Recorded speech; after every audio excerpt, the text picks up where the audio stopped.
President of Sales for Charlotte in Canada. Thanks for joining us today on Friday, January the 22nd, 2021. And again, our topic for today's webinar is lowering the risk of an outbreak throughout the whole entire year of 2021. With us today is myself and also Asquith Williams, who is our COO here at Charlotte Products across North America. You've seen him before, and it's great to have him back, that he makes the time for us here. And again, he'll be talking about his 10 technical minutes. He'll be hosting that session for us, which is great. And we did that last week, and it seemed to be well received. So this week's discussion points, we're going to talk about facility lockdowns, obviously on the rise. And we're going to talk about some tips for adapting and operating facilities. And particularly in this case, we're going to refer to, really dining, I guess, at the curb is what I would say, and curbside pickup and takeout and things like that. So obviously questions are welcome during and after. We get most of our questions come in actually during the week ongoing, which is great. And we really support them. And again, that's why we're here. We're going to talk about a new format that we've got today. We've constantly been evolving, and we're going to change our education format up here with a webinar series, but also we've been expanding our YouTube channels and things, and I think you're going to be really impressed at the availability of the educational content that we have to offer, because really that's what it's about, is about really industry knowledge transfer, and that's what we're proud of. 10 technical minutes with Asquith today.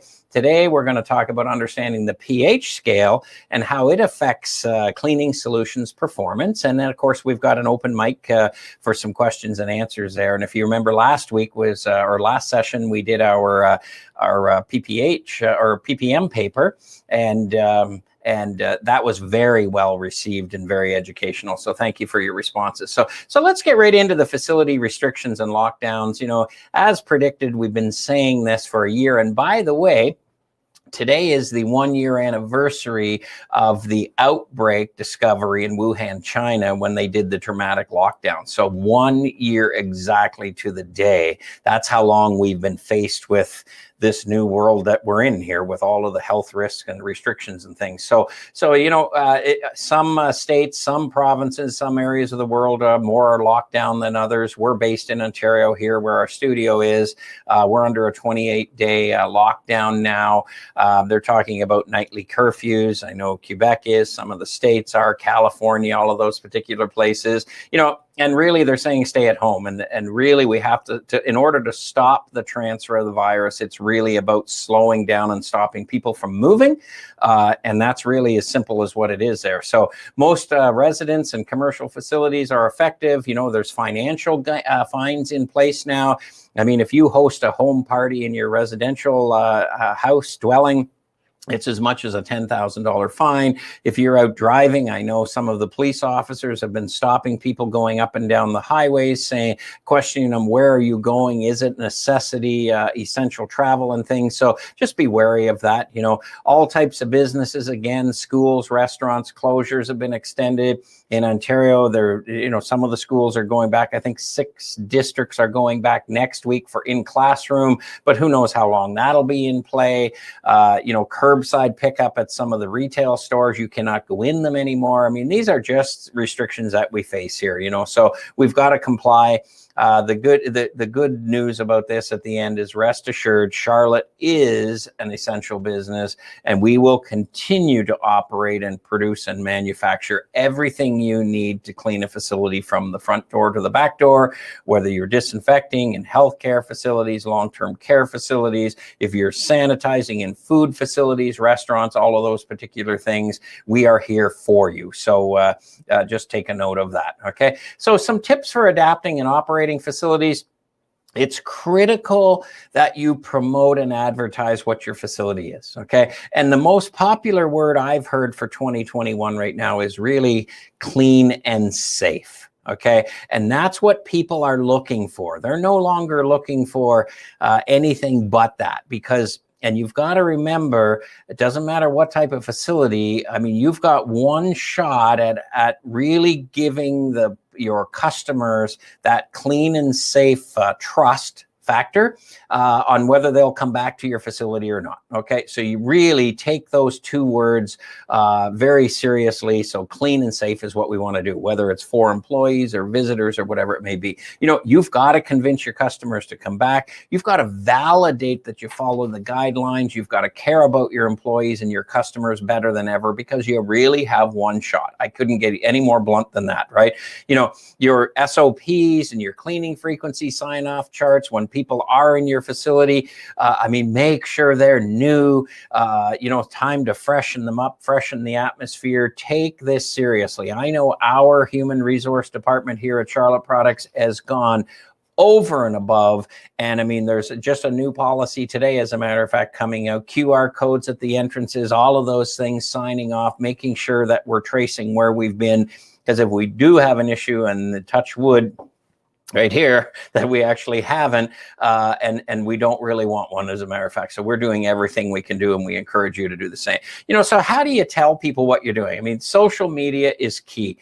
You've got to tell customers what you're doing. You've got to make sure that you've proven to them that you've detailed your effort for that clean and safe facility. You know, and what are your ongoing steps? Not just, you know, if you did something in December, you know, you need to make sure you're improving in January and next month in February and things like that, right? I mean, I know, you know, now with people around and at home, not working at home and things, the radio plays. There's been a ramp up in radio advertising like you wouldn't believe, of local businesses really, you know, encouraging the public to come and order online, come and do curbside pickup, whatever it may be. So the newspapers are full of it. If you're still getting a printed news, it doesn't matter how you're doing it, but you've got to tell people and use every avenue going. Okay. One of the particular areas, I know if you're in any of the big box stores, a lot of concern, and this seems to be a really high priority of public observation, is the hand cart, okay, or your shopping cart, okay? Those hand contact areas, the side rails, I see people use them, and instead of the handle, they'll grab the side. And what I can tell you is generally that side has not been disinfected. Okay. The fold out top basket area probably hasn't been. And, you know, and one thing that they fail to do, and this is one of my personal pet peeves, is they spray whatever they spray on the cart. And when I go to pick up my shopping cart, it's wet. And I do not like that, because it just, you know, now someone will tell you, well, they needed the dwell time or whatever. But at the same time, if it was just sprayed and it's wet, that's a transfer point, you know. But it immediately sends an image through from the customer that the facility maybe doesn't quite have the right cleaning protocol for those carts there. So if you are online here today with us watching, and you are a retail outlet, take that to heart and make sure you've got a bit of a dry process in there, obviously respecting your dwell time for if you're using disinfectants. Okay, some more tips here. Clean and safe if you're a restaurant and food service. You know, we're going to talk about some ghost kitchens in an episode coming up here, you know, and really restaurants now are only takeout service, you know, and whether it's curbside or, you know, at an assigned time, whether it's pickup, whether it's Uber Eats or DoorDash or in-house drivers, it doesn't matter. You know, I mean, really, that's your source of revenue coming in, okay, because you can't dine in most areas. Pick up areas when you come in. If you're the customer walking in to pick up at an assigned time, you want to see that that's clean and sanitized. You want to make sure. I know I've gone into one particular place in our town here, and I've stopped going there, as a matter of fact, because there's 3 or 4 people huddling in the entranceway and they're not social distancing. Okay.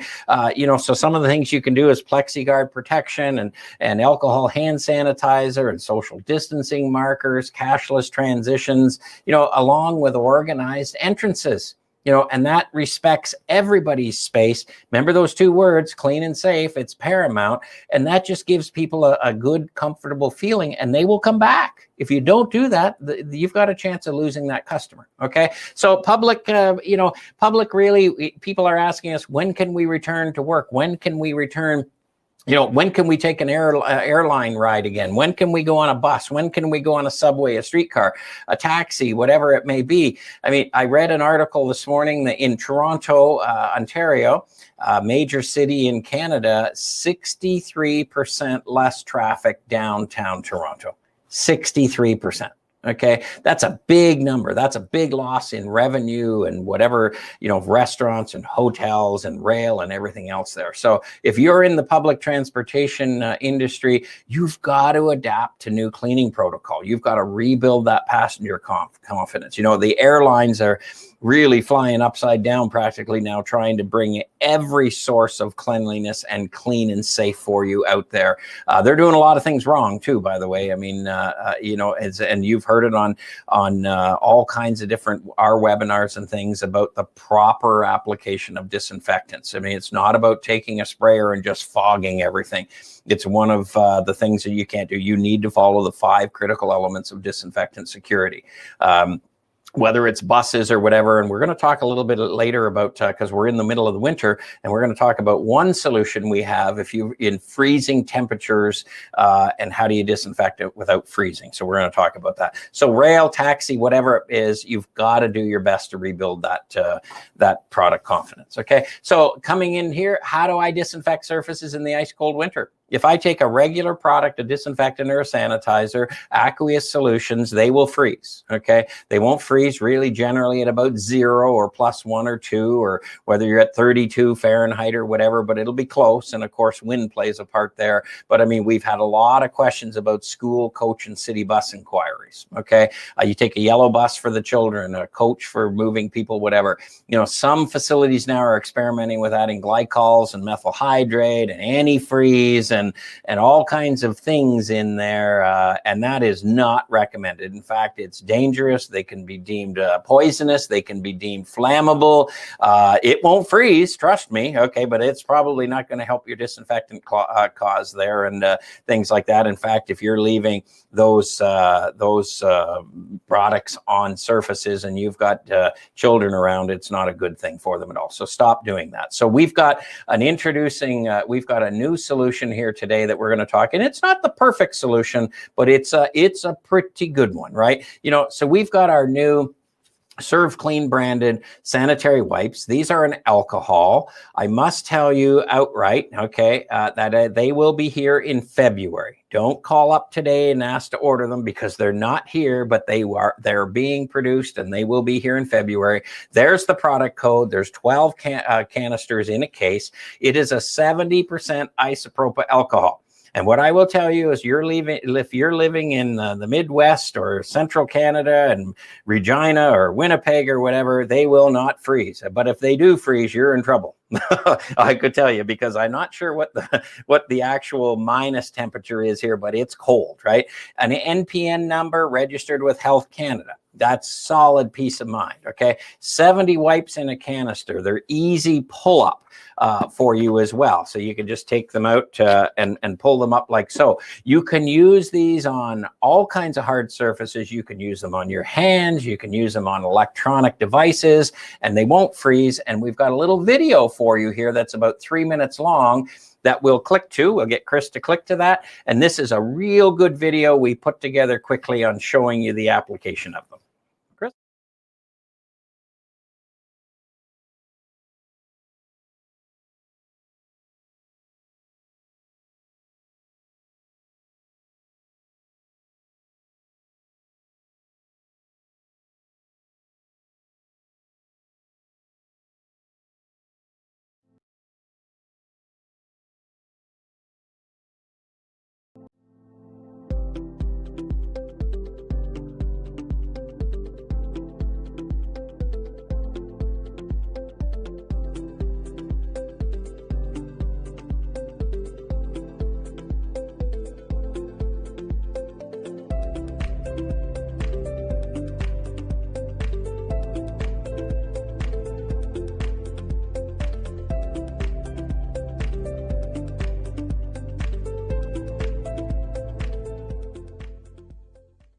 Good afternoon, everybody. Jim Fleeler, Vice President of Sales for Charlotte Products in Canada. I want to take a couple of minutes today and introduce you to our brand new Serve Clean 70% isopropyl alcohol sanitary wipes. These are good for hands and also good for all kinds of hard surfaces, including electronics and things, registered with an NPN number, with Health Canada, evaporates quickly, no residual left behind whatsoever, no rinse to be needed, just an unbelievable solid item that can help you lower the risk of an outbreak in any particular facility. Let me show you how it works. They all come with a flip cap, like so. You pull the wipe up, okay, it just pulls off like so. You've got the wipe, and I'm going to take things like keyboards, and I'm going to wipe these thoroughly down in between all of these. And one thing about this alcohol wipe, not only can you see the soil that comes off there, I'll just hold it up quickly,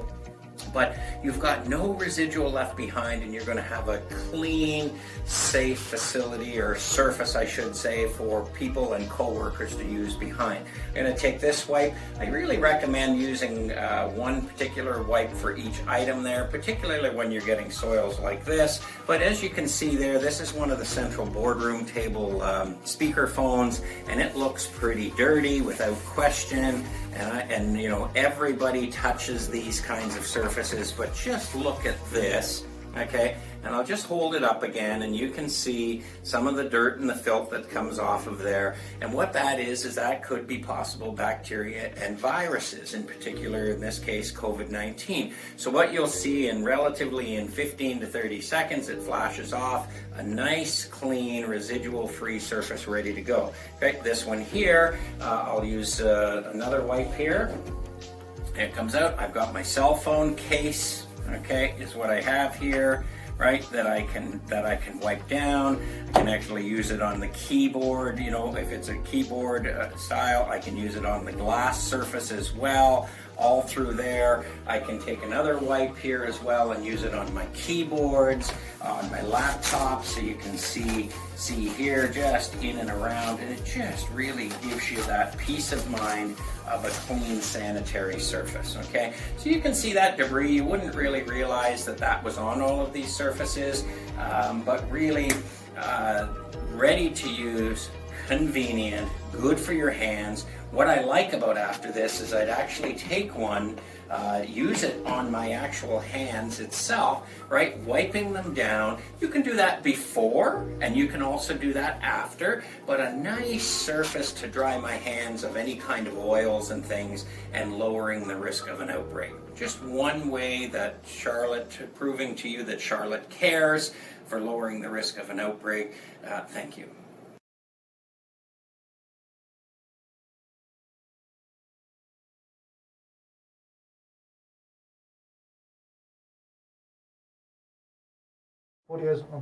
Okay, so hopefully you got a couple of good ideas on what to use those wet wipes on. They'll be available in February, which is not far away, because today's the 22nd of January, as a matter of fact. And these are something that can really help you in your facilities, at home, at work, in the car, you know, cleaning buses, all of those particular things in any kind of commercial facility, workplaces and things like that. So also one thing we'll talk about here is we always talk about our Serve Clean Sanitizer. This is on the screen. It's our complete ready to use. So you just simply take a trigger sprayer or one of the color-coded flip caps. But I mean, anything to do with a food contact surface, you must pre-clean it, just like you're disinfecting.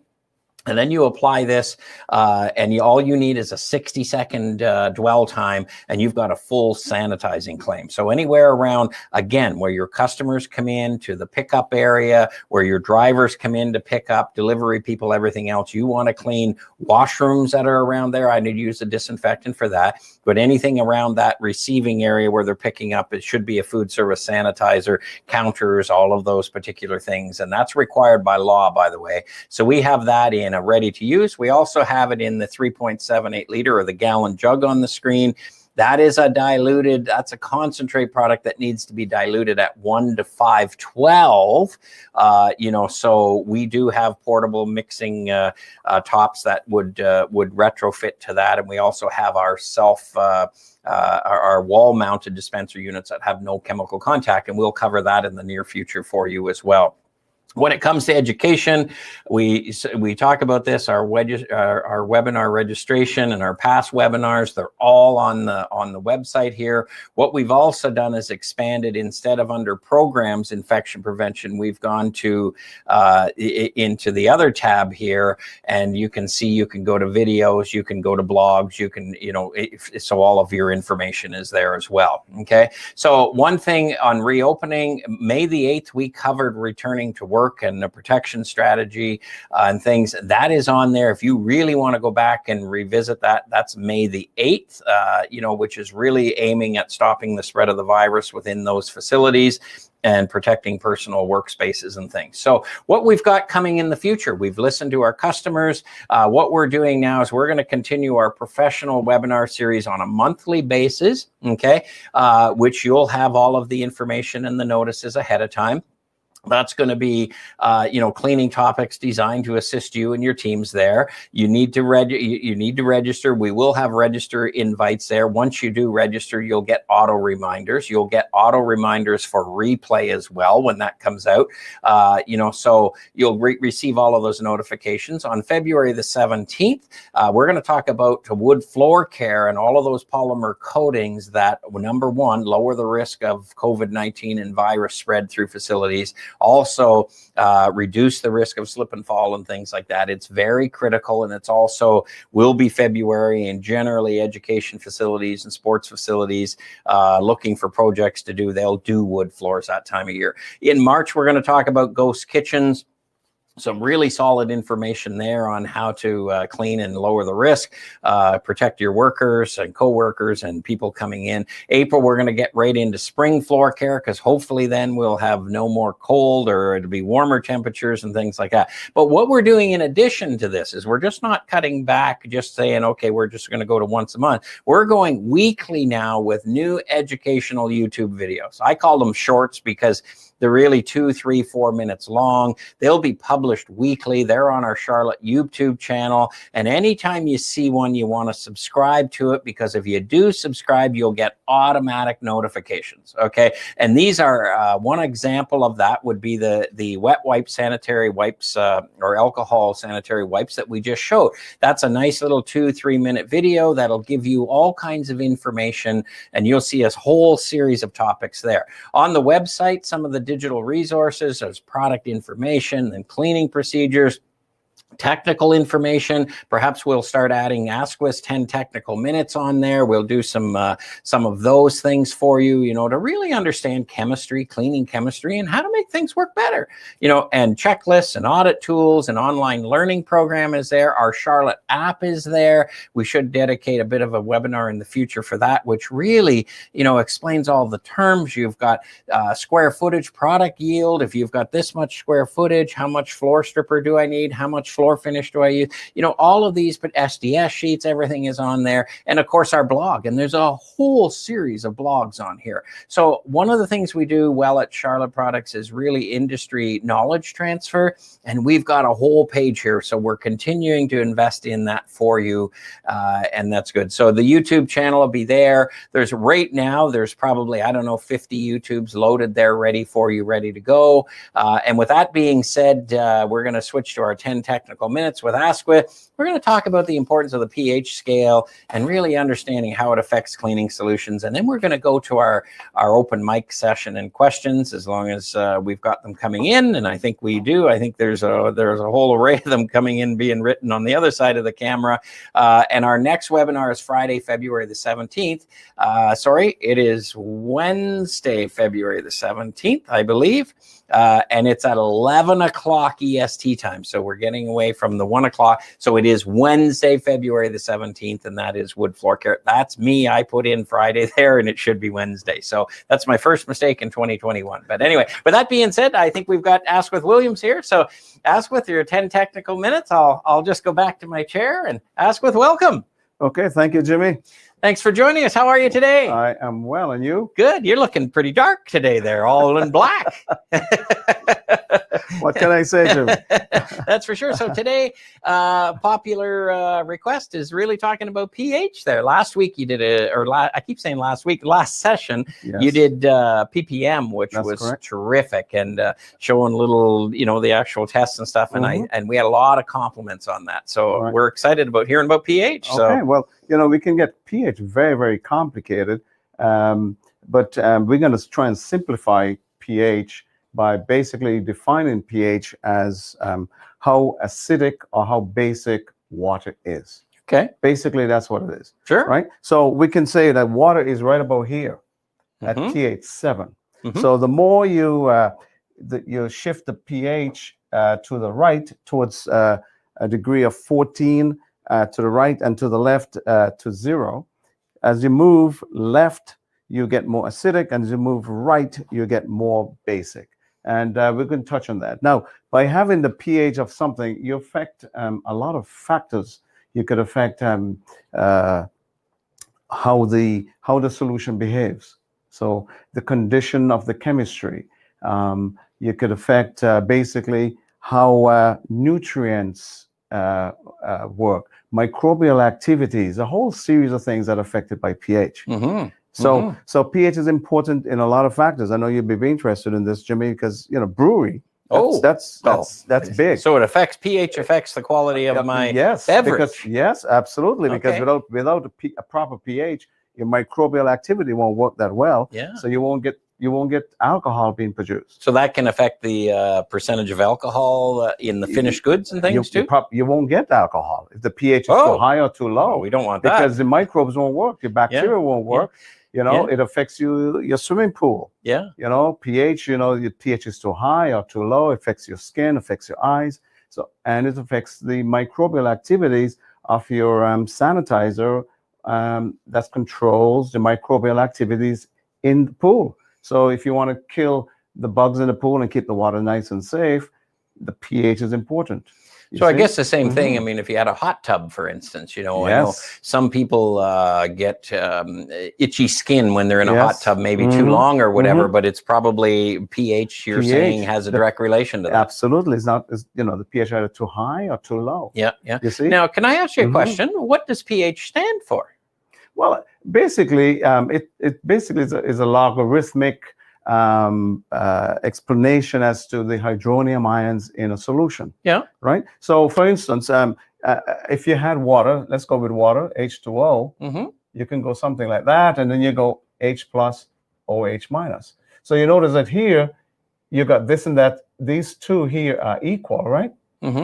So basically, over here on the right, the acidity has to do with that, and the basicity or alkalinity has to do with the OH, right? So the more OH you have, the more alkaline the product would be, and the more H you'll have in the solution, the more acidic it will be. So if you have here pH 6 and pH 8, you can see I just sort of did a kind of a graph because you're basically having this kind of thing that's happening here in terms of concentrations. It's a logarithmic graph. So pH 6 is slightly more acidic than the water, which is neutral, right?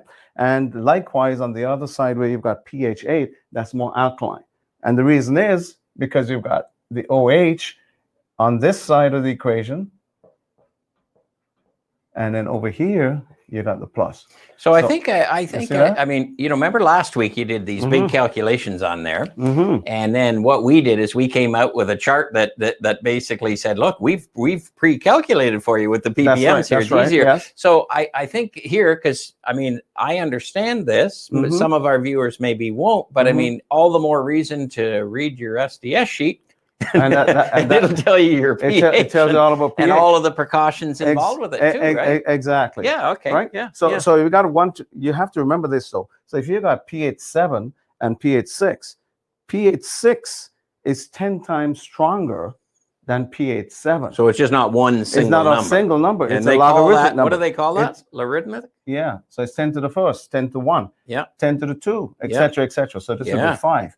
So this means that pH 5 is 10 times stronger than pH 6, but 100 times stronger than water. Well, see, that's a big point, because if I read an SDS sheet or a typical person, and if it says 6 and then the next one's 7, they may say, well, it's no big deal. It's not that different. But what you're saying there, it is a big deal. It's a big deal. Right. Yeah. That's a good point. And likewise on the other side, right? Yep. So there's always 10 to the first, 10 to the second, the third. So pH 4 would then be 1,000 times stronger than water. Wow. But 100 times stronger than 5, and so on and so on, right? Jeez. So that's the way that works. Now, just to give you some good ideas as to where pH would fit into all this equation, you know, something that we use all the time, maybe vinegar, say, vinegar will be out here somewhere at pH 3, as an example, and like an antacid. Yes. An antacid would be out here probably about pH 10. Okay. In that vicinity, right? To give you some idea as to pH and where to go. You know, lemon juice would be maybe a pH 4, etc., etc. All right. Now, so we're going to come to that in terms of, okay, why is this important? As I mentioned before, it's important for microbial activities, as in brewing, as in baking, because yeast and all those types of things is very important for pH. Now, on the other hand, if you're looking at perhaps cleaning, which is our industry, it's also important because the chemistry is really, really important. So, for instance, the vast majority of soils are acidic soils. Things like grease and grime and sebum. Sebum would be, you know, grease and oils off your skin for cleaning, right? So, in terms of we got to then use an alkali product to then combine with that acid to bring that to basically, because oils and those types of things are insoluble in water. Right. So we got to make them soluble in order to flush them out, right? In order to clean the floor, if you had oil spill or just grease and grime, those soils are acidic soils. So we got to neutralize those soils to bring them to be a soluble soil that you can flush away. So that process is called saponification. Okay. Yeah. And what you're trying to do is you're really trying to bring any soil condition, I guess, into as close to neutral as you can get. Basically, that's what you're trying to do. That's what it is. Yeah. Because then it becomes soluble, right? So if you got oil and you basically, oil is insoluble in water. Yes. Right. So you can't wash it away properly. Yeah. You know, you're going to have some mechanical action, but it just stays there. So if you have an alkaline product, and it could be sodium hydroxide, it could be a whole bunch of different types of things, then what you do, you're making this insoluble over to something that's soluble. Wow. Okay. Right? Okay. And once that's soluble in water, then of course you can flush it away with some mechanical action, et cetera, et cetera. Well, we've asked for 10 technical minutes. You've certainly put the technical side into it. Which we need to understand. That's what our people are asking So that's how that works, right? Yeah, Does that make sense? Yeah, absolutely. Okay. Yeah. All right. And how do we test pH of a product? You can use a pH meter. Okay. You know, we do that in the lab all the time. Or you can use test strips. Test strips. Yeah. Like our PPM that we get for disinfectants. It has so you've got colors so show us how that works, Asquith. Oh, you have a solution here. I think you made me up a solution. I did. So you can see we can do this, and then we just match it here. So you can see that this product here is about a pH 6. Yeah. Okay. Okay. Yeah. So you can see that's about a 6. So it's a color-coded chart. So you would dip there. You'll dip here in the solution and match there, and you match it on this. Okay. Okay. So it's a colorimetric chart. So just like PPM, only your pH is going to tell you there, and absolutely. And away you go. Absolutely. Okay. Good. Excellent. Okay. Well, that's good. Well, that's an easy way to do it. But I think I'd look at your way, and it's understandable. But boy, the importance of reading an SDS sheet comes into it because it's a whole lot easier. Because we do it all for you. Yeah. You don't have to worry too much about it. That's great. Okay. We've got our. I think we've got our questions here right now. That's another wonderful presentation. I think we've got questions coming in, which we'll get to. And away we'll go. Thank you, sir. Okay, Chris, you're always good with the questions, and he doesn't even make any spelling mistakes when he does this, you know. But okay, so we talk about this. This is our 33rd consistent webinar, for sure. I mean, 1 year ago, that's when Wuhan, I talked about it earlier, really got in trouble, and it's hard to believe it's been a year. And you know, today in Wuhan, they're back to normal. They're back to normal, flooding the streets, and they're still wearing their masks and things, but they're back. Business is back. It's sort of business as usual as it can be. So, I mean, if there's any kind of light for us, they've proven, I guess, that it's possible if we all follow the rules. Thing. Yeah, that's for sure. So we did have good comments from the last session of the 10 technical minutes, which was great, ppm. And again, we came out with that chart. And I think in some future ones, maybe we'll put the pH scale into our presentation and talk about it there and go from there. And maybe we can talk about some surfactants and chelating agents and all those fancy things there. So here's a question from Sam. Is there much difference between a pH level of 6 and 8? The numbers seem small, but there may be a big difference to be aware of.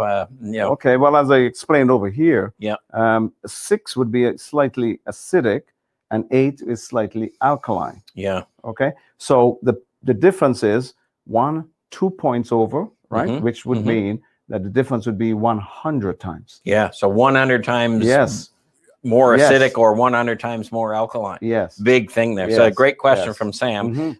You know, for sure there. Here's Jack. Just to be sure, if an alkaline pH reading of approximately, I have an alkaline pH reading of approximately 10 and I want to neutralize it, I assume that if I wash the surface with a lower pH product, like a 5 or a 6, that would achieve a lower, safer pH level? Well, we don't want people to play with pH and so on, because you can have issues with changing the chemical composition of the solution that you're playing with. You know, good examples could be, you know, chlorine. Chlorine is stable at high pH. Yes. And if you try to shift that pH down, you produce chlorine gas, which is very deadly. That's why we ask people not to mix chemistries outside of this type of environment. Yeah, because I remember some unfortunate situations where sometimes caretakers and janitors, they do exactly that. That's a little sort of some scientist stuff, and I remember a couple of people lost their life when they mixed alkalines with acids, and particularly bleach and acid bowl cleaner, and that's deadly. And they never got out of the washroom. I mean, it would be So Jack, I think what you're saying to Jack, don't mix chemistries. Buy the one that fits the right cleaning protocol and follow that. Okay. Here's Darlene. If I just deep strip the floor with a high pH stripping solution, do I need to neutralize the floor, or will a really good freshwater rinse do the same? And what's the pH level of floor finish? That's a great question. Oh, yeah, Darlene. Very good questions. You know, most strippers are highly alkaline. So by having several rinse cycles with water, you can do that. And the pH normally for floor finishes would be about 8.5 to 9. Okay. So you just and you can test too. You know, your rinse in solution to make sure that rinse in solution falls within that line. About pH 8. And you'll be fine. And I know, because I've been in the industry, here a long time, and I don't even want to talk about those years anymore, but there's a lot of them. But I mean, as a young chap, I mean, you remember we've really developed a lot of floor finishes together in our time. And I know there was a day when your hair was the color of your sweater, actually, there, Asquith. Just saying, just sort of throw that out there. That's a JF, actually. But I mean, the floor finishes, I think what we've done is your expertise and your team, you've really developed good ones that we make sure that when a custodian or janitor does the rinse, it actually does fairly neutral, so they get good adhesion and the whole works. Is that fair to say? That's fair to say. Yeah. Okay. A lot of people really don't use those neutralizers now and things because you can just rinse with potable water. And you'll get that pH down. Do a couple rinses, checking for a little white powder, and away you go there. Here's Charles. Will pH levels diminish when cleaning solutions sit in an auto scrubber or a mop bucket overnight? Well, maybe not so much so, but we don't recommend leaving any solution overnight in a mop bucket or something. Basically, dispose of it, rinse and put your mops to dry. Yeah, yeah. I mean, if you leave anything there, it's gonna, it's just the pH, terrible. It'll draw bugs, and and it'll draw foul odors, and you're going to be deteriorate your mops. Yeah. So no. Yeah. Okay. Don't that's a good question from Charles. No, it's a good because question. I think Charles, I know Charles has asked questions before, and he's probably relating it to the PPM paper, which we're saying absolutely test and absolutely don't leave it there and things like that. But in the case of a disinfectant, if it's secure, chances are that you won't get that much bacterial contamination. But sometimes you've got solutions that aren't really preserved.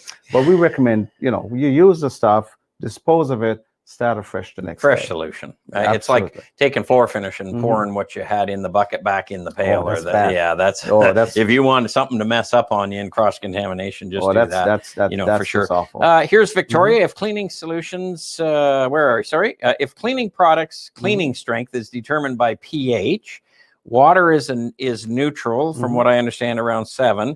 Our neutral cleaner is around the same. Okay. How can a neutral cleaner work better than just water if they're both a pH of about 7?